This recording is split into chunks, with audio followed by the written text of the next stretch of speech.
capítulo 6, verso 14 al 18, bajo el título No se unan en yugo desigual. No se unan en yugo desigual. El pasaje que acabamos de escudriñar, hermanos, es un pasaje hermoso que nos presenta un contexto importante. Aquí va el contexto. Está el apóstol Pablo, quien redacta, inspirado por el Espíritu Santo, dicho capítulo con una intención, y es exhortar e instruir a la iglesia local de la ciudad de Corinto para que afinen su discernimiento. ¿Por qué? Pues porque varios de los miembros de dicha iglesia local se están asociando, se están aliando y están estableciendo relaciones, digamos que bastante cercanas, si se quiere ya muy íntimas, con personas incrédulas. Pero al mismo tiempo hay otro fenómeno muy especial de nuestros hermanitos de Corinto. No solamente están estableciendo relaciones y vínculos bastante cercanos con personas incrédulas, sino que a la vez están tomando distancia e incluso tienen una actitud displicente con sus hermanos de la iglesia local. Esto es lo que está sucediendo en la iglesia de Corinto. Que algunas personas de dicha iglesia local eran bastante mezquinos y distanciados, mejor dicho, cerrados con sus hermanos en la fe, indiferentes, faltos de cordialidad, faltos de fraternidad, de amistad, de hermandad con los miembros de la iglesia local, los hermanos en la fe, pero contrariamente se mostraban vocacionalmente muy abiertos, muy amables, muy serviles, muy cercanos, muy tiernos, muy amorosos, muy pacientes y siempre dispuestos a establecer unidad, amistad, comunión e incluso intimidad, haciendo alianzas con personas no creyentes. Eso es lo que está pasando en el marco del capítulo 6. Hay una iglesia cristiana que entre ellos no se quieren ni mirar, pero con los de afuera tienen una manera de relacionarse bastante particular. En ese orden de ideas, hermanos, pues el apóstol Pablo, como lo dijimos antes, inspirado por el Espíritu Santo, les señala por carta en el capítulo 6 que esto es un gran error. Él como pastor lo identifica como apóstol y les dice básicamente: oiga, ustedes como verdaderos hijos de Dios, es un error lo que están haciendo. Que estén cerrados con los hermanos en Cristo y en cambio se muestren afables y abiertos con los incrédulos, es un gran error. Pablo aprovecha y recuerda el principio de lo que significa la santidad a la iglesia local de Corinto. Él les recuerda que santidad es agradar a Dios, y quien es santo, es decir, apartado, es alguien que agrada a Dios, y ser santo implica algo, hermanos: separación. Ya que una persona santa es aquella que se separa, se aparta, toma distancia ¿de quién, hermanos? ¿O de qué? Pues del mundo. Toma distancia del mundo, aquel que es santo, para armonizar más bien con el reino de Dios. Y no al revés. El tema central de la meditación y exhortación que presenta aquí la porción de las Escrituras, en el caso de Pablo a los Corintios y en el caso del Señor a nosotros, Santa Gracia, está organizado de la siguiente manera. La primera parte se presenta una instrucción de Dios para su genuina iglesia. Y en la segunda parte se presenta la razón de la anterior instrucción. Eso es lo que sucede en el capítulo 6. La primera parte del capítulo hay una instrucción con 5 preguntas que ayudan a comprender la instrucción. Y en la segunda parte se presenta la razón de por qué se da esa instrucción. En ese orden de ideas, hermanos, desarrollemos con aplicativo incorporado los 2 puntos del capítulo 6, ¿les parece? Empecemos con el primero. ¿Cuál es la instrucción de Dios para la genuina iglesia, hermanos? Usted la encuentra de entrada. De entrada la encuentra. ¿En qué versículo? En el versículo 14, leámoslo juntos. Dice, mira, ahí está la instrucción, hermanos. No os unáis, importante que usted lo vea en su Biblia, no os unáis en yugo desigual con los incrédulos. Me gustaría que lo repitiéramos en voz alta, hermanos. No os unáis en yugo desigual con los incrédulos, dice el Señor. Dijo un autor, creo que fue John Piper, ¿usted quiere escuchar la voz audible de Dios? Sí, pastor. Lea la Biblia en voz alta. Ahí está. Ahora, hermanos amados, esta es la instrucción. Este es el mandato. No se unan en yugo desigual con los incrédulos. Y ojo, es un mandato de Dios para la iglesia local de Corinto, pero también es un mandato de Dios para nosotros como iglesia, Santa Gracia. No se unan en yugo desigual con los incrédulos. Ahora, este principio, o este precepto, esta instrucción, pues básicamente nos está invitando ¿a qué, hermanos? Pues a tomar distancia, es decir, a santificarnos con relación a los incrédulos. Y es un principio que no es nuevo, ¿sabe? Es decir, esto no aparece aquí como en la segunda carta a los Corintios, hasta ahora, como algo novedoso, sino que es un principio que aparece de pasta a pasta en la Biblia. Por ejemplo, en el libro de Génesis capítulo 12, creo que aquí está, mire lo que le dice Dios a Abraham, que es el padre de la fe, ¿no? ¿Qué le dijo Dios a Abraham? Pues que viva apartado de la tierra donde está, que salga de su contexto social, sociocultural. Le dice, pero Dios había dicho a Abraham, vete de tu tierra y de tu parentela. ¿Quién es la parentela, hermanos? La familia. La familia. ¿Y quién es la tierra? Pero no lo piensen como el suelo, hermano. Su contexto, su nación. Cuando usted le dicen, ay, es que mi tierra es Colombia, yo amo mi tierra. Usted está hablando del piso, hermano. ¿Usted está hablando de quién? De una nación. Miren lo que le pide el Señor a Abraham. Esto no es nuevo lo que pasa en Corinto. Le dice, ¿quién habla a quién? El Dios de Israel, el único Dios verdadero, le habla a una persona como usted y como yo y le pide que se santifique, que se separe, que tome distancia de su tierra y de su parentela y de la casa de su padre y que se desplace a la tierra que él le va a mostrar. Ahora miren Deuteronomio capítulo 7, verso 6, miren que no es nuevo, no es un precepto nuevo. Lo que habla Pablo a los Corintios, dice el Señor, porque tú eres pueblo ¿qué? Santo. Apartado. Santo. ¿Para quién? Para Dios. Para Dios, para el Señor tu Dios. Jehová tu Dios te ha escogido. ¿Para qué nos escoge el Señor? Pues para ser apartados, para hacerle pueblo especial. ¿Sí lo nota? Pueblo especial más que todos los pueblos que están sobre la tierra. No por ser ustedes mejor que otros pueblos, los ha escogido, sino porque era lo más insignificante de todos los pueblos. Pero aquí, ¿cuál es el punto, hermanos?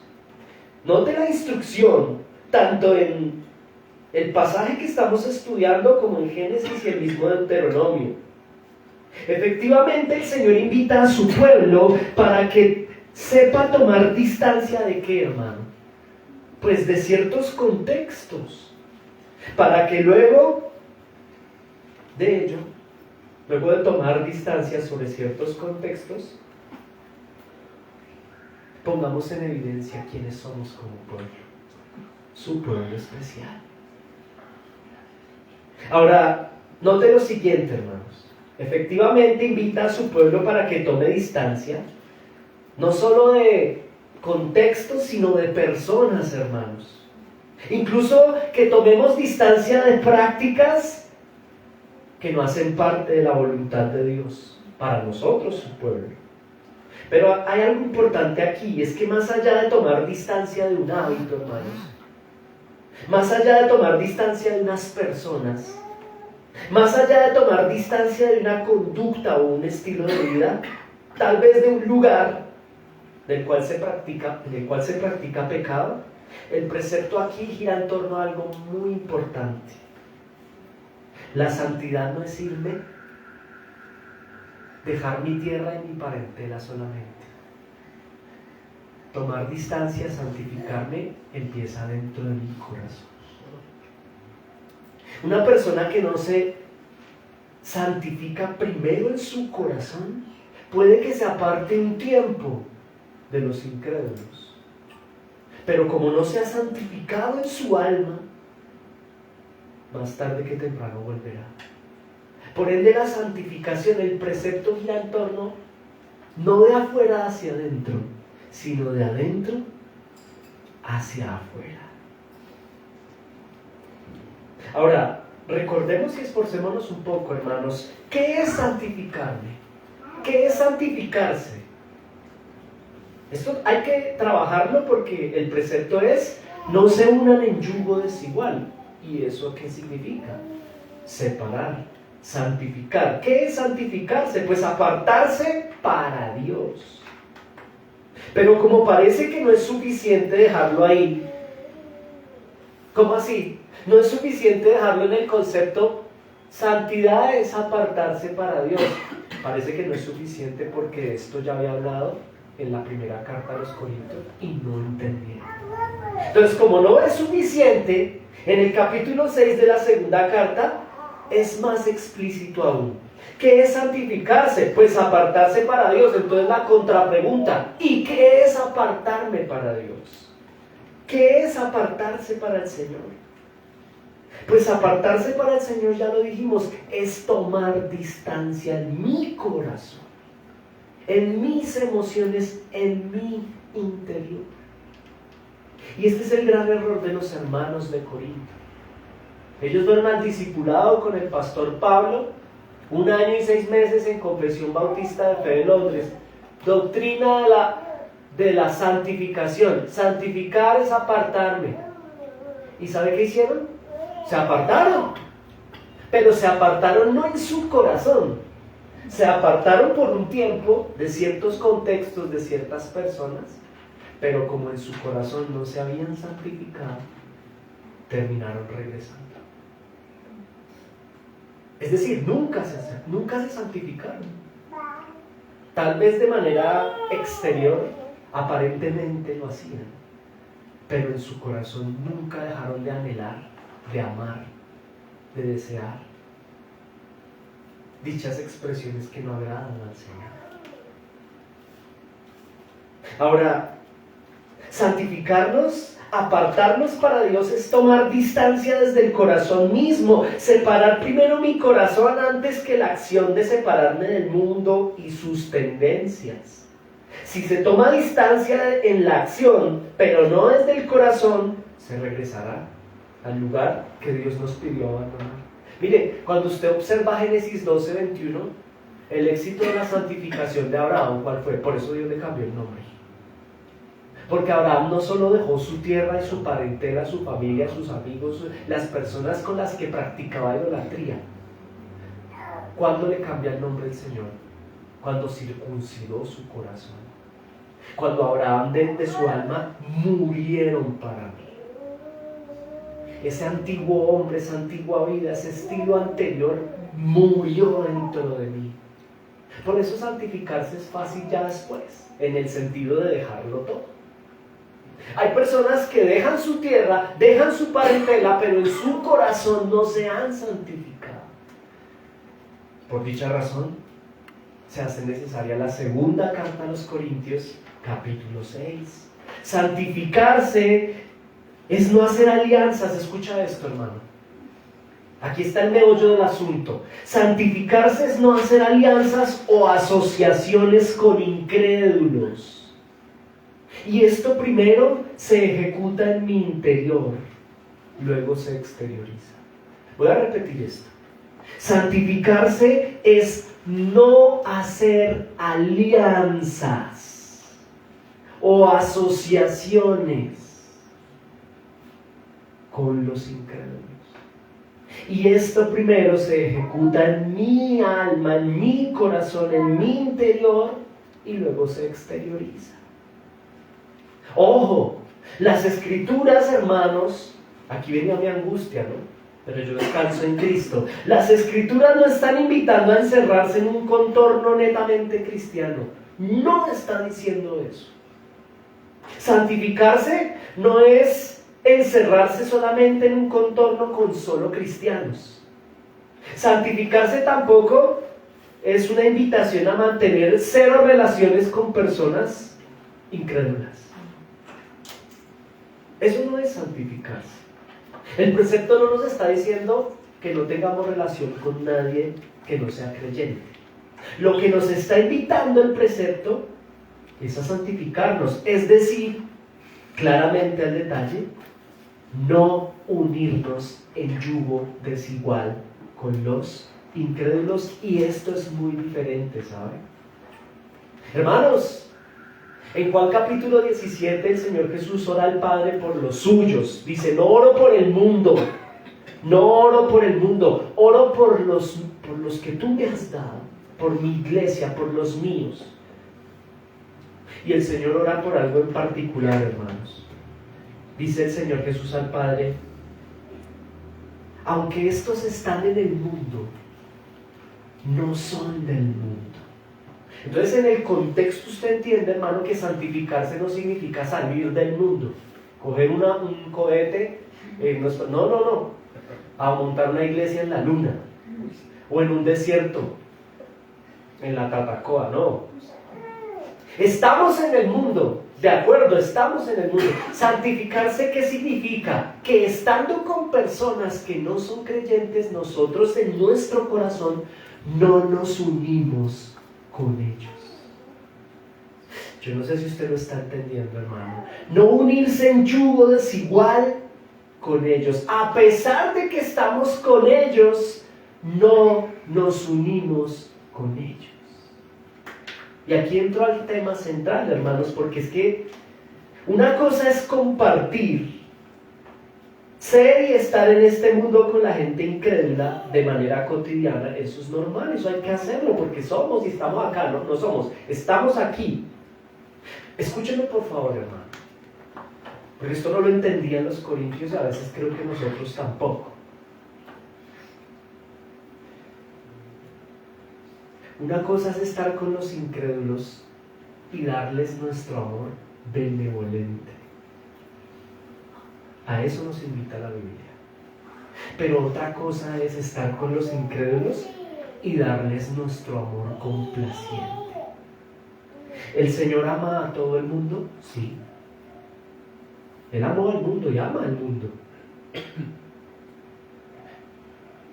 Pero refiriéndonos a los incrédulos, ¿los ama? Sí, de forma benevolente. La lluvia y el sol es para todos. Ese es el amor benevolente de Dios. Pero el Señor ama a sus hijos de forma especial, de forma complaciente. Y solo con ellos se establece unidad, hermanos. Dios es santo, santo, santo. Y ama benevolentemente al incrédulo, pero con él no hace comunión, hermanos. ¿A quién ama de manera complaciente y especial?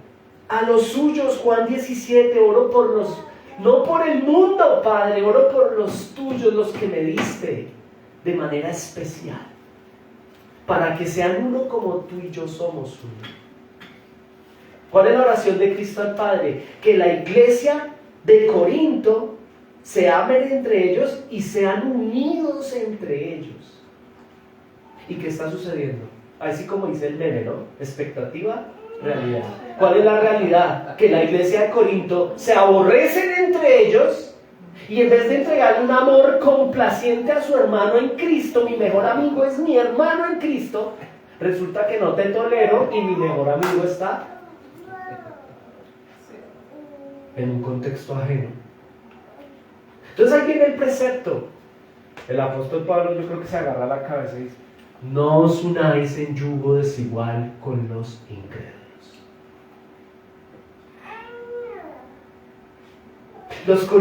Los corintios de su parte, en vez de imitar al Señor, ya lo dijimos, ellos no diferencian el amor benevolente al amor complaciente, hermanos. Pablo les comunica que como hijos de Dios deben aprender a vivir con la gente incrédula dentro de este mundo, pero no vivir como ellos. Y ahí está la clave, hermanos. Nosotros como pueblo de Dios estamos llamados a vivir con la gente incrédula, pero no a vivir como ellos. Con ellos, pero no como ellos. ¿Y en qué momento un cristiano, como en Corinto y como en Pradera, termina, hermano, viviendo como los incrédulos y no con los incrédulos? Yo le voy a dar la respuesta. ¿En qué momento nosotros como cristianos pasamos de vivir con los incrédulos a vivir como ellos? En el momento en el cual nuestro amor pasa de ser benevolente a complaciente. En el momento en que unimos en yugo desigual nuestras emociones con ellos. En el momento en que decidimos amarlos de manera complaciente. Ahí nos caímos del precepto. En ese momento en el cual yo miro a mi hermano de Corinto y digo, no, este es cristiano, pero regenerado, pero es que no me lo soporto. Yo prefiero y a ti te amo. Y me uno emocionalmente, establezco una unidad, un vínculo. Ahí está el peligro. Ahí está la desobediencia al precepto. Porque el Señor nos llama a estar con ellos, pero no a vivir como ellos. Y cuando uno ama de manera especial y establece un vínculo de unidad en yugo desigual, uno por amor a la persona termina viviendo como ella. Porque ese es el amor, una decisión, hermanos. Si yo amo a Cristo, decido vivir como Cristo me pide que viva, porque lo amo. Y aquí está la clave del tema del día de hoy. No os unáis en yugo desigual con los incrédulos. Vivan con ellos, pero no vivan como ellos, no se unan con ellos. Es que es muy, mis hermanos, entonces yo les decía, Dios Santo, ayúdanos, por favor, ayúdanos. Una cosa es estar junto a, y otra cosa es estar dentro de, hermanos. Esa es la instrucción. No estén dentro de, vivan con ellos, pero no como ellos. El apóstol Pablo les comunica el precepto, que como hijos de Dios deben aprender a vivir con las personas del mundo, pero no se unan a ellos, no vivan como ellos. Y como cristianos debemos entender lo que les dice el apóstol Pablo, hermanos, ya como santa gracia, vea, familiares, compañeros, vecinos, amigos cercanos, personas incrédulas que viven con nosotros, que comparten con nosotros. Eso no está mal, eso está bien. Como cristianos estamos llamados a compartir con las personas no creyentes. También es pecado alejarse del incrédulo, porque esa no es la oración de Cristo. El Señor nos llama a amarlos de forma benevolente, a compartir con ellos. Pero llega un momento, hermanos, que en el marco de nuestra familia, compañeros, vecinos, amigos que son incrédulos, en el cual estamos compartiendo con ellos, ya hay un límite. ¿Y el límite cuál es, hermanos? No se unan en yugo desigual con los incrédulos. Y aquí está lo difícil del pasaje, ponerlo en práctica. Saber tener una inteligencia emocional y espiritual tan afinada, tener la capacidad de, en el momento correcto, por la gracia del Espíritu Santo, estando con ellos, decir, no, aquí ya no te acompaño, en esto no me uno. Estamos aquí, compartimos, pero yo no me uno con esta situación en particular, con esta persona en particular. Los corintios no tenían en sus almas y corazones nada clara esta distinción, iglesia. Y por eso terminaron, imagínense la iglesia de Corinto, tal vez sin querer, tal vez sin darse cuenta, ellos terminaron estableciendo alianzas de unidad complaciente con los incrédulos. Ya a un punto, escúcheme bien hermano, a un punto de que normalizaban, este es el termómetro de saber si yo estoy estableciendo alianzas con los incrédulos. Los corintios llegaron a establecer una alianza con estas personas al punto de que normalizaron ellos como cristianos conductas, hábitos pecaminosos. No, ya pues eso no es como tan malo. Y lo que es peor, llegaron a imitar prácticas pecaminosas, complicidad del pecado, viéndolas como normales, dignas de no cuestionar más bien de imitar. De hecho, ¿sabe, hermano? Mire la pantalla, por favor. En la primera carta a los Corintios, el apóstol Pablo ya había enseñado esto. Él ya lo había dicho, mire, os escribo, primero a los Corintios 5:9, os he escrito por carta, que no os juntéis con los fornicarios. ¿Quiénes son los fornicarios? Pecado sexual, relaciones sexuales fuera del matrimonio. No absolutamente con los fornicarios de este mundo, ojo, o con los avaros, o con los ladrones, o con los idólatras, pues en tal caso sería necesario salir del mundo. Más bien os escribo que no os unáis con ninguno que llamándose hermano fuere fornicario, avaro, o idólatra, o maldiciente, o borracho, o ladrón, con el tal ni se sienten a comer. Ni se sienten a comer. Aquí hay una distinción entre los incrédulos, hay dos grupos. Dentro del grupo, o sea, están los incrédulos, pero en el marco de los incrédulos hay dos grupos de incrédulos. El incrédulo completamente ateo, que detesta en lo absoluto a la persona de Dios y a su Hijo Cristo, y está el incrédulo religioso, es decir, el que cree que es cristiano, pero es un incrédulo. Esto parece una contradicción, pero no lo es. El apóstol Pablo en la primera carta a los Corintios les dijo lo siguiente: no se unan en yugo desigual con los incrédulos en la segunda, pero hay unos más peligrosos dentro del grupo de incrédulos. Con estos ni siquiera a comer. ¿Con cuáles? Con los que creen que son cristianos y no lo son. ¿Y por qué lo sabemos? Porque practican esto de forma determinada. Ahora, si el Señor le dice a la iglesia que con personas que practican pecado sexual de manera determinada ni nos sentemos a comer, ¡wow!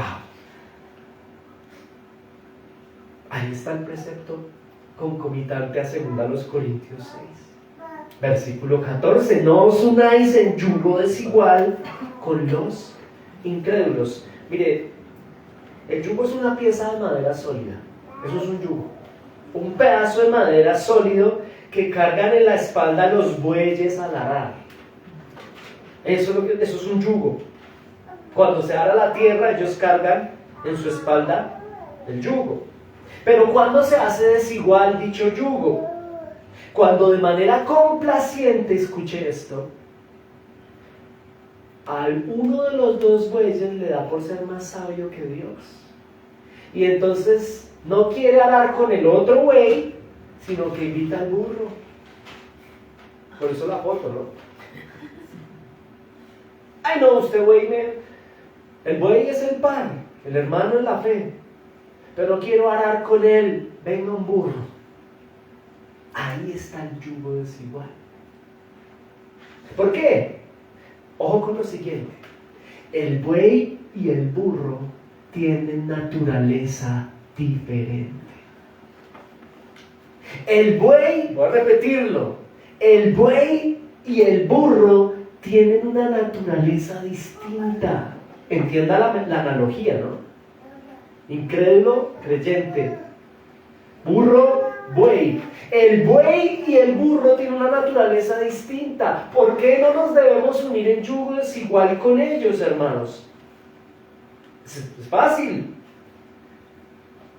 Porque no vamos a poder avanzar y llegar a nuestra meta, ya que nos va a tocar cargar el burro, la madera y nuestro propio peso, más la oposición de la tierra al arar.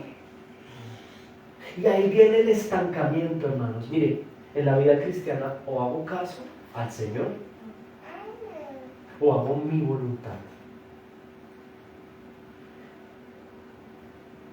Y hay personas que esto lo enseñan mucho en el marco de los sentimientos y cuando la gente es los solteros y cuando uno se va a casar, pero aquí no está hablando puntualmente de ese tema. Hace parte de, pero habla en términos generales. No os unáis en yugo desigual. ¿Cuál es la naturaleza de un burro? Mire, el burro no es precisamente por mí, no es robusto. Eso representa la fe. Más bien es, ¿cómo es un burro? Es burro. Es burro. Es burrito. El buey no es burro. Naturalezas distintas. 2, el burro es terco. La mula, los burros son tercos. El buey no solamente es robusto, sino que el buey con algunas cositas, pero es sumiso. Es la naturaleza en Cristo ahora. Todos éramos burros, hermano, pero la gracia de Dios nos ha dado una nueva naturaleza. El burro cuando no se le da la gana no lo mueve nadie, hermano. Vamos a la iglesia. No. ¿Por qué? Porque en su naturaleza no está eso, hermano. Mire, el Señor es tan sabio. ¿Cómo dos naturalezas tan distintas van a unirse? Pero hay gente en la ciudad de Corinto y me temo que en la ciudad de Bogotá que en términos económicos, en términos de amistad, en términos de amor emocional, sentimental, quieren a las malas establecer unión desigual con los incrédulos. Y yo no sé, o sea, discúlpeme lo que yo le voy a decir, pero yo lo digo con mucho amor y con mucho respeto. Es una torpeza. Es una torpeza. O sea, mire, ¿será que nosotros sabemos más que Dios? Pero a muchos de nosotros, como le pasaba a los hermanos de Corinto, les podía más la soberbia. Y ahí sí, como dice un pastor, ¿no? Hay gente que aprende simplemente escuchando, pero hay gente que aprende no escuchando, sino embarrándola. Y hay gente que no aprende. Bueno, Dios mío. ¿Cuál es el punto? Que esta predicación es una predicación preventiva o correctiva también. Arar con buey y asno al mismo tiempo, mi hermano, mire, eso no se puede. No se puede. Es pura lógica, ¿no? Nos va a tocar de vez en cuando ir por allá al campo y... Bueno, que ya no se hará casi así, pero ahora no falta el que lo haga y sea experto en el tema. Eso no es posible, no es viable, porque empezando el tamaño es distinto, hermanos. O sea, ese yugo eso no es estable. Dirá el agricultor, no sea bruto, ahora no traiga 2 burros, 2 bueyes, hermano, 2 bueyes. Eso es lo que les está comunicando el apóstol Pablo.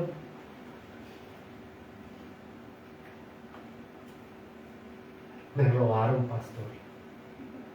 ¿Quién te robó? ¿Otro buey? Gravísimo. Eso es gravísimo. Hay que hacer disciplina, corregir, mirar, ayudar.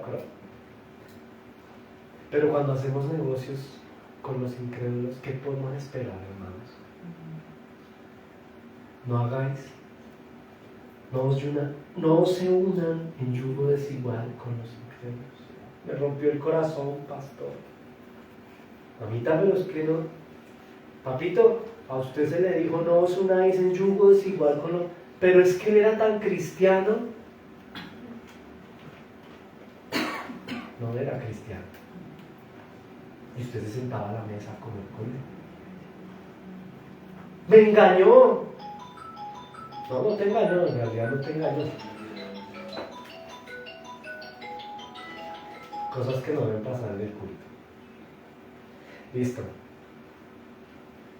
Continuemos. Un burro es terco, ya lo dijimos, es rebelde, físicamente distinto al buey, es robusto. En cambio, el buey es robusto, es dócil en condiciones naturales distintas. Hermanos, ¿cuál es la naturaleza de un hijo de Dios? Es espiritual. ¿Cuál es la naturaleza de un incrédulo? Carnal. Siendo el creyente de naturaleza completamente diferente a la del incrédulo, la pregunta es la siguiente, iglesia: ¿por qué ustedes desean unirse en yugo desigual? Ustedes y yo, ¿por qué nosotros? Y eso le pregunta Pablo a la iglesia, ¿por qué? Si son de naturalezas distintas, es imposible en términos bíblicos unir o juntar ciertas ideologías de este mundo con lo que es santo, con lo que viene del Señor. De hecho, mis hermanos, ¿sabe algo? El creyente y el incrédulo no se pueden poner de acuerdo porque son de naturalezas distintas. No se pueden poner de acuerdo, por ejemplo, en servir y amar a Dios. No se pueden poner de acuerdo. El no creyente no tiene ni absoluto deseo de amar y servir y obedecer a Dios. ¿Cómo se van a poder poner de acuerdo? No pueden. Porque el nuevo nacimiento trae consigo el deseo de estar en la iglesia, servir al Señor, amar a Cristo, mortificar la carne. Lo que sucede con los corintios, hermanos, los cristianos de dichas ciudades que habitualmente participaban de cenas, esto es lo que está sucediendo en el capítulo 6. Ellos, como cristianos, de vez en cuando se iban a comer a cenas y eventos sociales en honor a dioses paganos, donde en términos morales, en términos sexuales, en términos éticos, en términos espirituales, aún conversaciones, lenguajes, todo es ofrecido, consagrado a dioses paganos. Y los cristianos de Corinto se metían a esas cenas, a esos cócteles, a esos lugares. Pero este tiene fe, pues en otros dioses es como diferente, pero y terminaban en ese marco uniéndose emocionalmente en yugo desigual con los incrédulos. ¿Por qué caíste en pecado sexual? Aquí está la respuesta. Porque hay yugo desigual con incrédulos, con personas que en su naturaleza lo ven normal. Es que usted es un raro. Virgen al mate, usted es un raro, usted es una rara. Pues claro, para ellos somos raros porque somos de naturaleza completamente diferente. Nuestra naturaleza es obedecer y agradar al Señor. Los cristianos de Corinto participaban de dichas reuniones tentándose a sí mismos, porque ya les había advertido en la primera carta, tratando de unirse en amor, en tolerancia. Es que yo soy más tolerante que Dios. No, eso es muy exagerado. Yo no voy a dar de mi amor benevolente a mi amigo. No es cristiano, pero es que yo lo amo. Yo lo amo. En un vínculo fraterno, complaciente y sólido que subyace del corazón permeado de pecado. Participando, validando, inclusive viendo, como lo vimos al comienzo, ay, pero es que Yahweh no es tan malo, de verdad, tiene un corazón tan lindo. Qué trampa, ¿no? Ahora, mírenlo, aquí viene la genial de la Biblia. Para soportar este primer punto, el apóstol Pablo les plantea 5 preguntas. Ya les dio la instrucción. ¿Cuál es la instrucción? No os unáis en yugo desigual. Ahora miren las 5 preguntas de la estocada final. Viene la primera. ¿Dónde está? Versículo 14. No os unáis en yugo desigual con los incrédulos, porque, pregunta orientadora 1, ¿qué compañerismo tiene la justicia con la injusticia? ¿Sí lo notan? Cuando la palabra habla de justicia tiene que ver con las obras santas, justas y correctas. En cambio, la injusticia tiene que ver con el pecado. Lo que les está preguntando es lo siguiente, Iglesia de Pradera: no se unan en yugo desigual con los incrédulos, porque Dios nos pregunta, ¿qué tiene que ver las buenas obras con las malas obras? La justicia con la injusticia. Mire este pasaje, espero que esté acá, Romanos 1:18. No está. Bueno, está el versículo 28. Romanos 1:18 dice: porque la ira de Dios se revela desde el cielo contra la injusticia, dice Romanos 1:18. Y mire la pregunta orientadora 1. ¿Qué compañerismo tiene la justicia con la injusticia? ¿Sobre qué se derrama la ira de Dios? ¿Sobre qué se va a derramar según Romanos 1? Sobre la injusticia. Y mire la injusticia tangible acá. Ellos, los incrédulos, son injustos y recibirán la ira de Dios. ¿Por qué? Porque rechazaron a Cristo. No aprobaron tener en cuenta a Dios, a su Hijo. Por eso Dios nos entregó una mente reprobada. Ojo, ¿cuál es la mente reprobada? Para hacer cosas que no convienen, estando atestados de injusticia, relaciones sexuales fuera del matrimonio, del propósito de Dios, perversidad, avaricia. Este es un injusto. Así venga a la iglesia, hermano. Así diga que es cristiano. Si practica esto, hermanos, no si tropieza en esto, pero si lo practica ocasionalmente, yo quiero ser avaro, perverso, homicida, lleno de envidia, de engaños, de malignidades, murmuradores, detractores, aborrecedores de Cristo, injuriosos, soberbios, altivos, inventores de males, desobedientes a los padres, necios, desleales, sin afecto natural, implacables, sin misericordia, quienes, habiendo entendido el juicio de Dios, que los que practican tales cosas son dignos de muerte, no solo las hacen, sino que también se complacen con las que la practican. Esas personas no te aman como tú las amas, porque no se complacen contigo. Te utilizan por compañía, por beneficio personal. Y ahí está el justo, justificado por la gracia en Cristo. ¿Qué comunión tiene alguien justificado por la gracia en Cristo con personas así?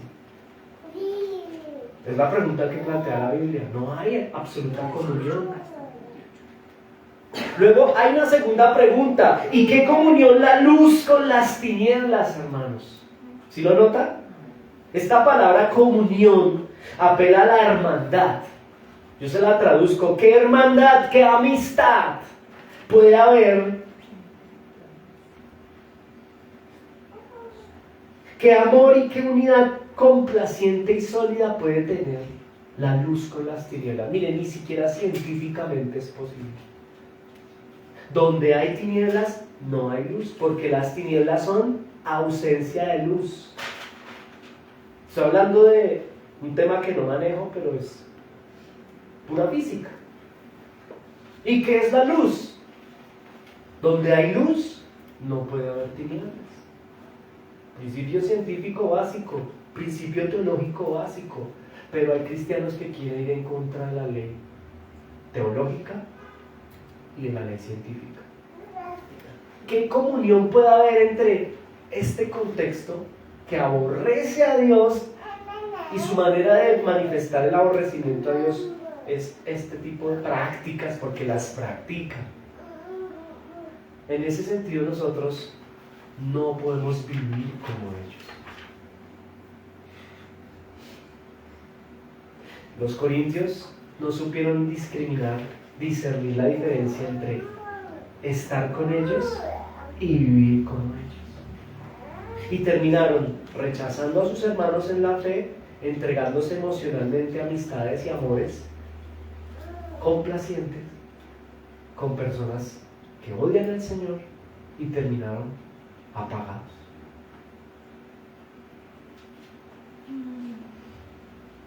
Haciendo pecado.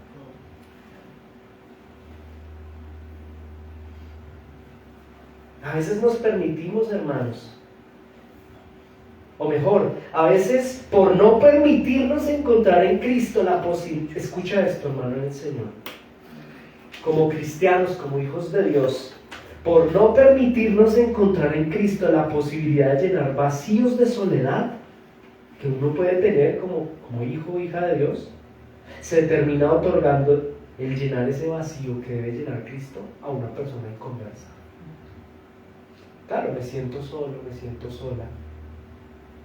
Como que no conecto con los hermanos en la fe.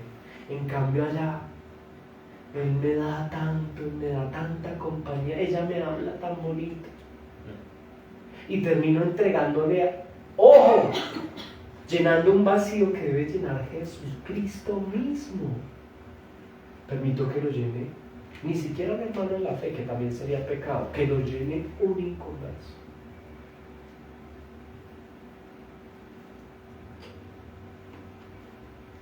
Se termina otorgando el llenar dichos vacíos a personas que en su naturaleza aborrecen a Cristo o en religiosidad muerta.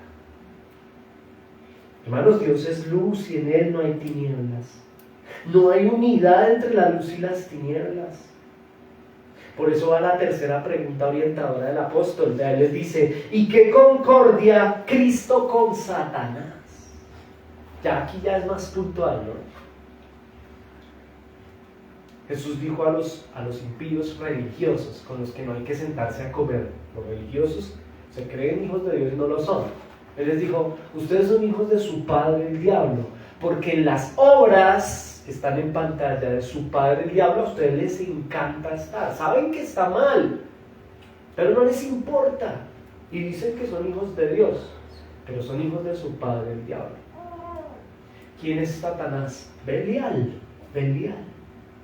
Ahora volvamos a la pregunta, ¿qué comunión tiene Dios con Belial? Ninguna. No hay comunión. No puede haber. Mire, Satanás es completamente opuesto. Es el antípoda de Cristo. Él es engañador y padre de mentira. No hay comunión entre Cristo y Satanás. Pero algunos cristianos en Corinto y tal vez en nuestro contexto queremos armonizar a Satanás con Cristo.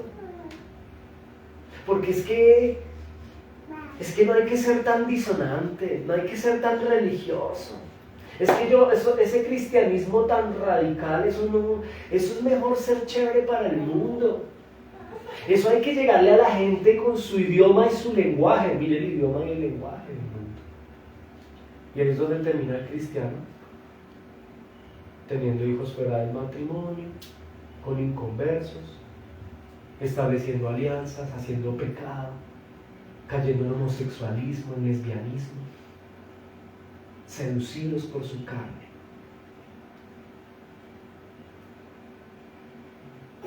¿Qué comunión tiene Satanás con Cristo? Dios es luz y en Él no hay tinieblas, y no hay unidad posible entre Cristo y Satanás.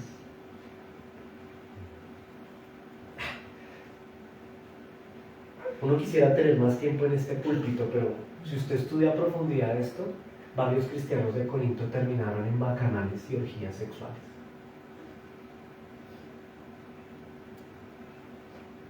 En honor a Afrodita. ¿Por qué? Porque en su corazón amaron y se unieron en yugo desigual con los otros. Unieron sus almas, sus emociones de una manera intensa con personas que odian al Señor.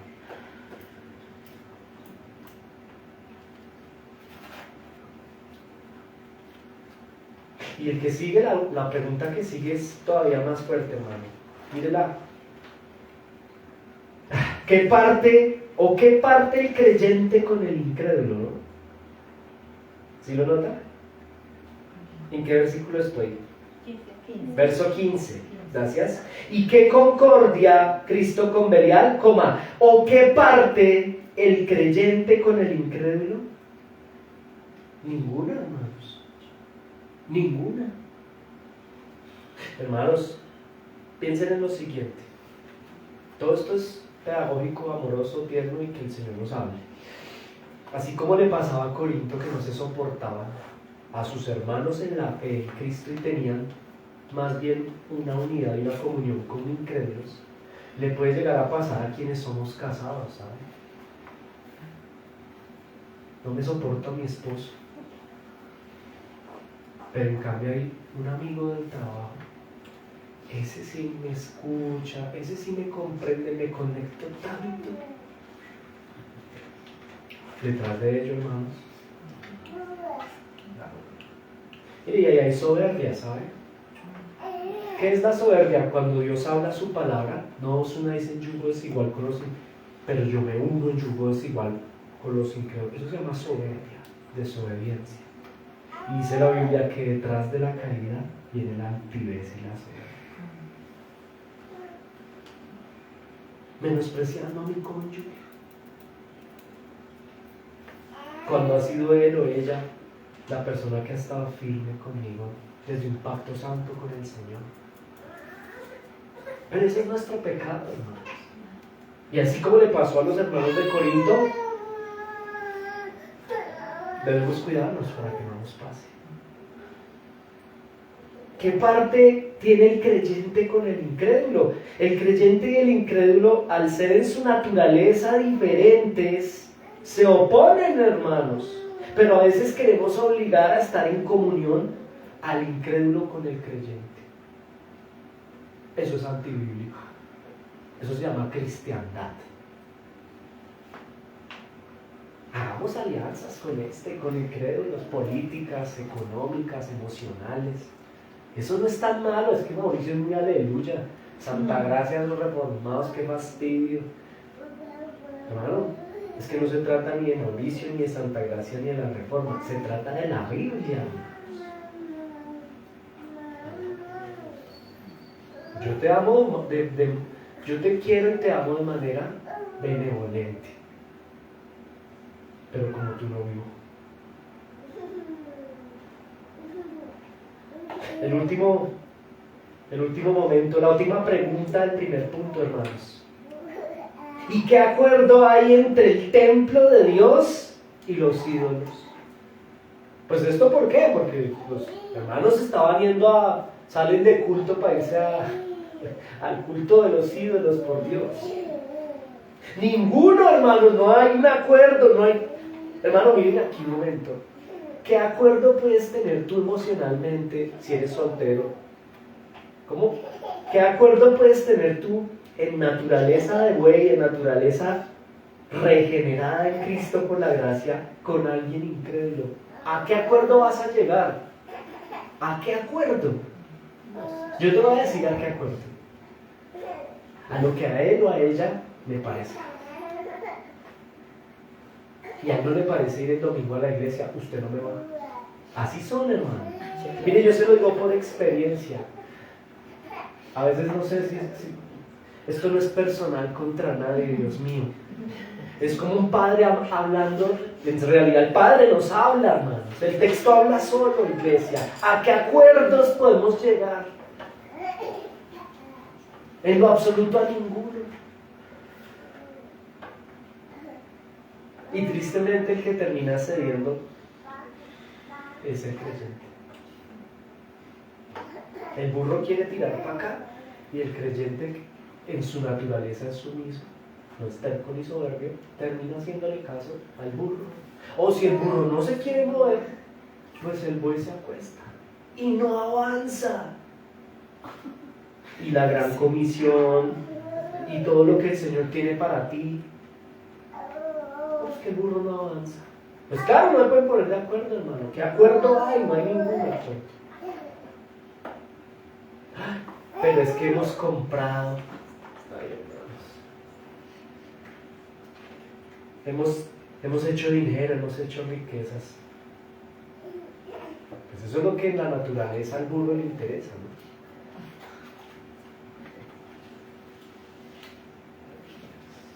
El burro es un animal muy lindo. Continuemos.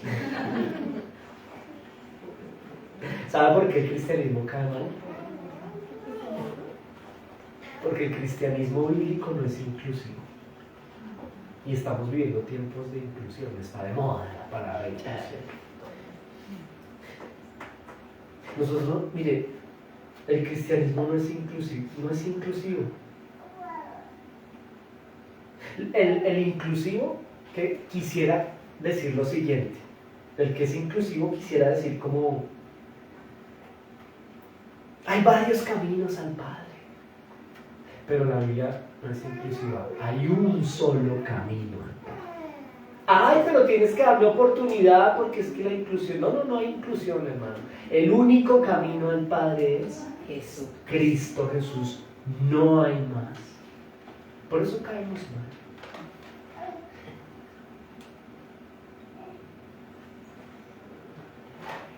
Ay, pero es que el inclusivo, ¿qué comunión tiene?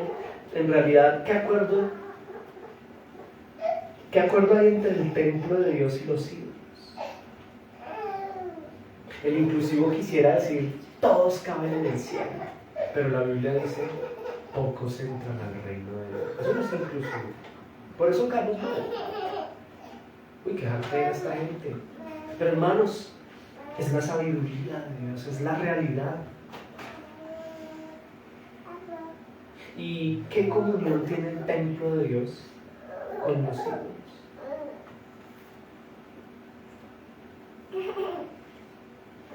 Por eso alguien me preguntaba alguna vez, ¿por qué nosotros no tenemos hermandad con otras denominaciones de la cristiandad? Mire, yo me puedo llevar bien con mi vecino de acá y con el de allá. A veces hablamos.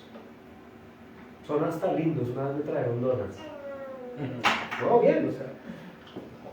Hay un amor benevolente ahí bacano.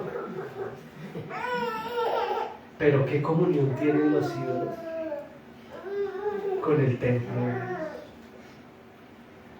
Ninguna. Ya un amor complaciente, a llamarlos hermanos, no se puede cuando hay idolatría.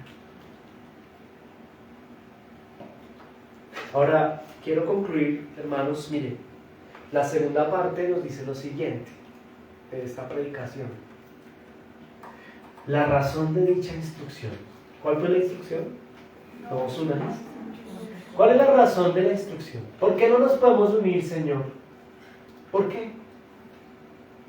Señor, pues que yo quiero.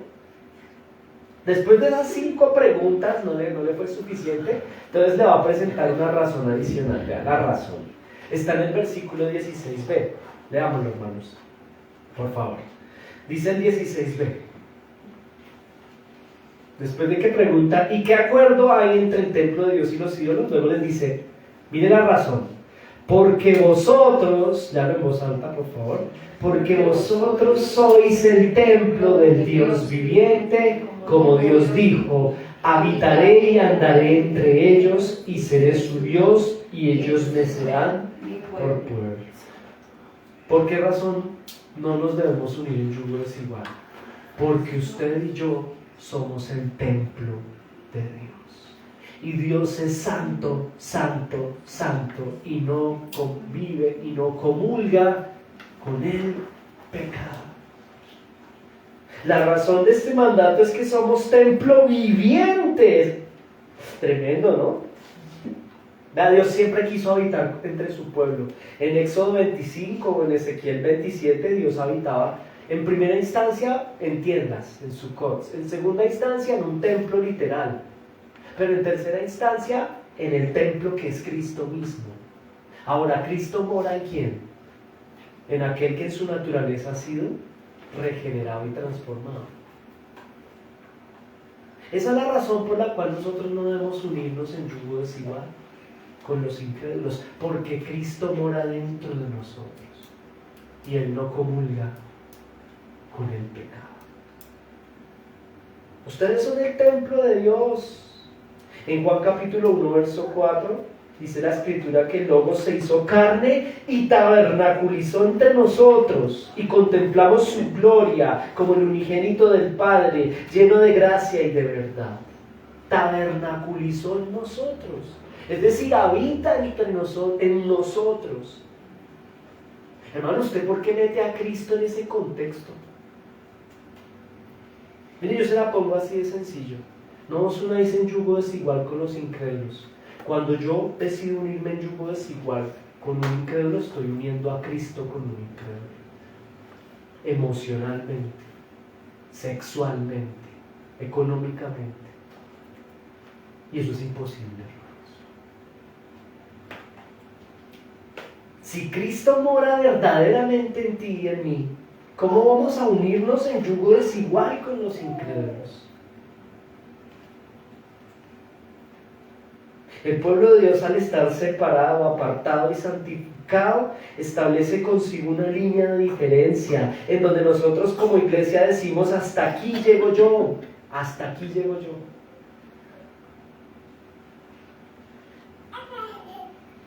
Tremendo, tremendo, hermanos.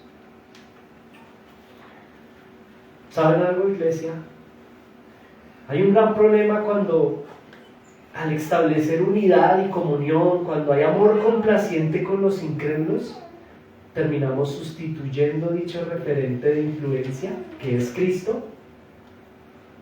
Debería ser nuestra influencia.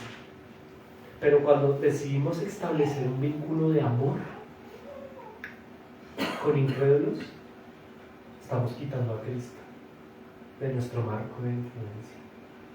Y ahí es donde el creyente termina pareciéndose ya no a Cristo, sino que ahora habla diferente, piensa diferente, practica, influenciado por el incrédulo, una vida distinta. ¿Cuántos hermanos nosotros hemos tenido acá que empiezan bien, empezamos bien, y de repente ponemos a Cristo en otro lugar para tener otra influencia, para seguir al hombre, al incrédulo, con el ánimo de encontrar un lugar de aceptación, de amor, de unidad con los incrédulos? Muchos terminan en silencio absoluto de su fe, camuflados camaleónicamente, sobrellevando una doble identidad que se unta de pecado, que legaliza el pecado, haciéndose cómplices de la maldad, para no ser rechazados por el mundo, porque es que quiero buscar aceptación.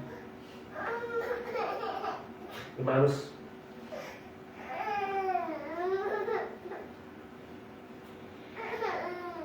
santa gracia, el Señor nos ha hablado claramente. Trabajemos por estrechar mejores relaciones entre nosotros, ¿sabes? Mi esposa me hacía caer en cuenta de algo anoche. Cuando conversábamos acerca de este sermón, ella me decía algo muy sabio. El mayor ejemplo es Cristo Jesús. ¿Por qué? Porque Jesucristo anduvo con la gente del mundo. Sí. Con prostitutas, con adúlteros, con ladrones. Él andaba con ellos, pero nunca tuvo un mejor amigo de él. ¿Quién fue su círculo de intimidad? Los suyos. Cristo es el mejor ejemplo, hermanos, de no unirnos en yugo desigual sin caer en legalismo. Cristo nunca se apartó de la gente del mundo, incluso a muchos les bendijo. Multiplicó los panes, los peces para muchos inconversos. ¿Lo recuerdan? Sabiendo quién era Judas, partió el pan con Judas. Ese es el amor benevolente. Pero ¿a quién tuvo en su círculo íntimo de amor? ¿A quién tuvo por mejor amigo? ¿A quién tuvo para establecer comunión íntima en yugo igual? A los suyos. La invitación de este culto, hermanos, el día de hoy para Santa Gracia es a que replanteemos nuestras relaciones. Porque causa de nuestro estancamiento de nuestro pecado y de nuestra vida mediocre para el Señor es el yugo desigual. Es tercamente y soberbiamente establecer unidad con quien Cristo nunca estableció unidad. Y nadie te está diciendo que cortes las amistades. Nadie te está diciendo aquí, nunca estamos diciendo que nos apartemos de la gente del mundo, porque Cristo no lo hizo. Pero al mismo tiempo Cristo nunca tuvo un círculo tan íntimo como hasta el día de hoy lo tiene con su pueblo y con su iglesia.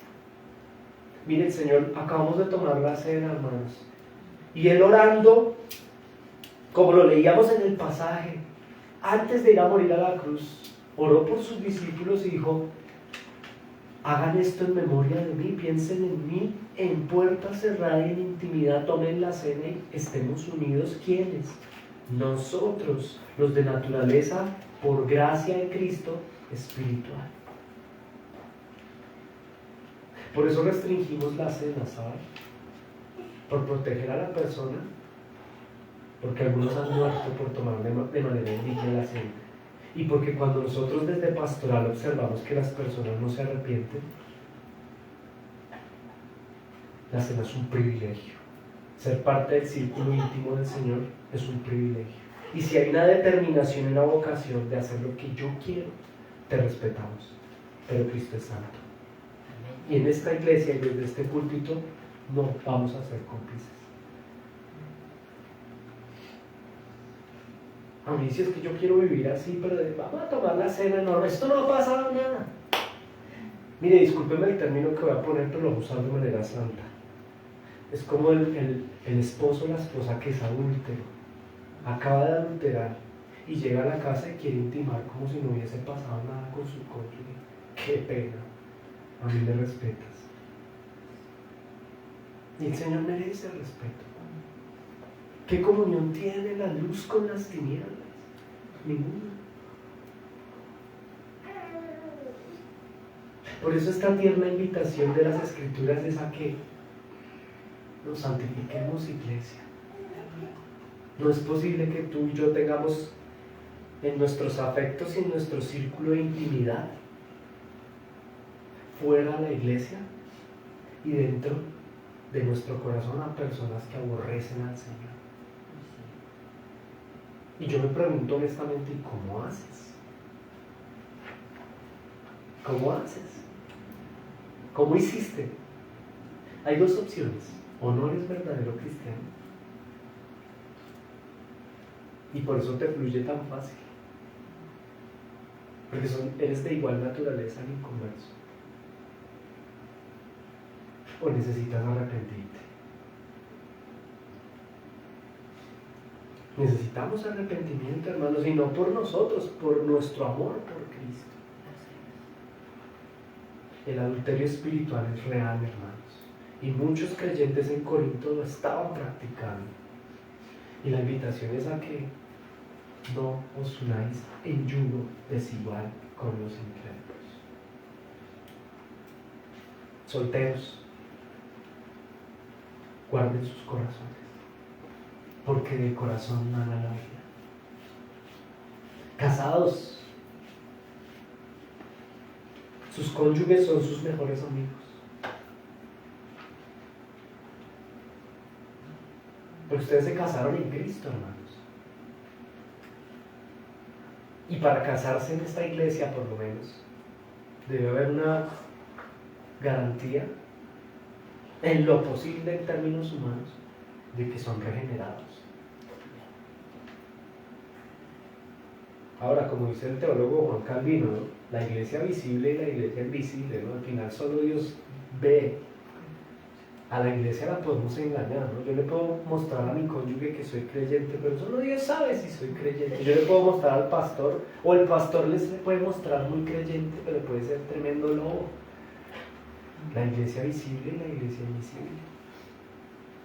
Como quiera que sea, hermanos, guardémonos. En nuestra iglesia hay quienes, hermanos, eso se dice con respeto y con gracia, con amor. Hay quienes queremos tener comunión con incrédulos, aprobando personas que practican la injusticia, siendo permisivos con el pecado, cayendo en el juego de ver normal el pecado y asociándonos con quienes practican el pecado.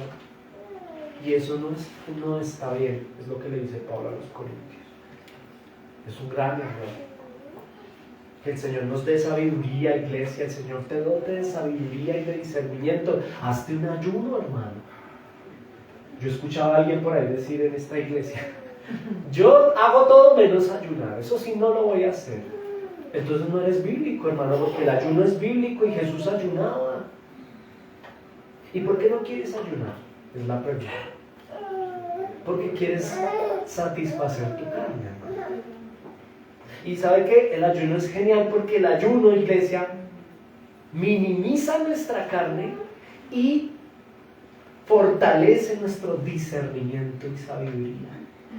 Cuando estamos tan carnales no nos damos cuenta de que hemos establecido alianzas en yugo desigual con los incrédulos, porque uno ni siquiera se da cuenta. Pero en el ayuno, el debilitar la carne y estar en oración, estar en las Escrituras, el Espíritu Santo se hace más sensible para nosotros y podemos entender la palabra de una mejor manera. Yo he hablado últimamente del ayuno. El ayuno es sanador, hermanos. Y además, no solo en términos físicos, sino en términos espirituales es sanador. No duerman tanto, iglesia. Dormir tanto es pecado. De verdad. Por nada estéis ociosos, dice el Señor. Y hay muchos que hemos llegado a intimar con el mundo porque estamos en pecado, hermano, porque estamos durmiendo mucho, comiendo mucho y muy dándole rienda suelta a esta carne que necesita ser minimizada, iglesia. Yo se los digo en el amor del Señor, siendo yo el primero.